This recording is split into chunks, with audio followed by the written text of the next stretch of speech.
تلامزينات اليوم جيتكم بواحد بطاطا معسلة تجي بزاف بنينة. أنا كي نحصل وما يكون عندي والو في الدار نديرها، كي يكون عندي غير البطاطا والبصل والبيض نوجدها طيب ليه تجي بزاف بنينة وتجي ما شاء الله البنات ما فيها هريسة.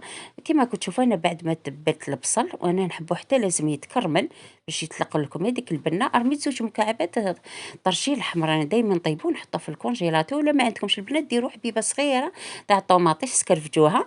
ومن بعد رميت البطاطا تاعي اللي قليتها وشوية معدنوس، خليته يزيد يتشرب مليح هذيك البنة، وفقست عليه 3 حبات بيض من الفوق. تجي بزاف بنينة هذه الوصفة البنات، وسهلة طيب ليه تجي في الصيف دوكا في الربيع كي تروحوا للبحر ولا تخرجوا هكذا نزهة، ولا تزيدي تزكيها مع شوية مرقاس كي طيبوها تجي ما شاء الله البنات. وبصحتكم في فيديو قادم إن شاء الله.